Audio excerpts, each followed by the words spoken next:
This workshop brought together businesses interested in working together in a way that could create new business for all of them.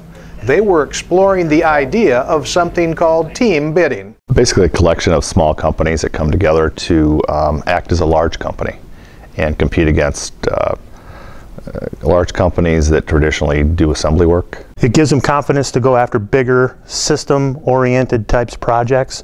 For example, instead of just making a bushing, maybe they're making an entire piece that a bushing is only a part of, and now they can go to the rest of the companies in the team and utilize their strengths in order to pursue the bigger contract opportunities. I look at it as that, as being suppliers in Northern Michigan, we want to have business in the community. And as long as we're not competitors, we might as well help each other out. And I think this is a great opportunity for our companies to come together and see what our capabilities are. And because I know with some companies, they're not, for Great Lakes Fastener, for instance, people aren't even aware of everything that we can supply.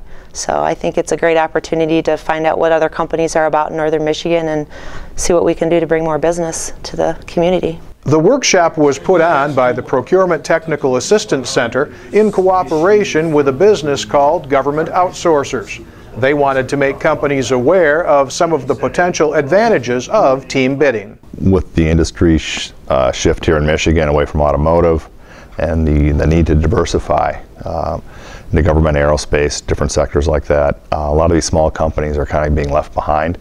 And in order for them to experience the new economy and go where the trends are going, I think they're best advantaged if they're to team with someone else. It just opens up more possibilities, gets them into different markets. They're also able to share resources, best practices, combine functions like HR, sales, design, and so forth. So to me, it makes sense. They create quite a bit of synergy that way. Luplo says government contracts and projects for small emerging companies are a couple of areas where team bidding could work well.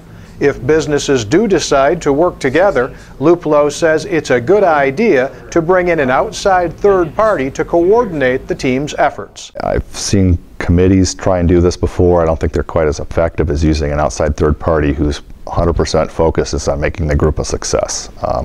When you're part of a group and you're part of a committee, you're part-time on that. You're not full-time. So I think making the commitment and looking to a third party on a daily basis to focus on the group's needs is key. Luplo says there are some things businesses should consider before deciding if they want to be part of a team. If you're going to join and be a member of a team, you've got to make sure everyone shares the same values as you do, is looking for the same direction as you are. If you're a small independent company used to running your own organization, now all of a sudden you're part of another organization. You're still in control of your own destiny, but you have to consider the other people in the group. And there might be times where the group wants to do something and you might not be on board with it, yet you're part of the group. So you might have to compromise here and there.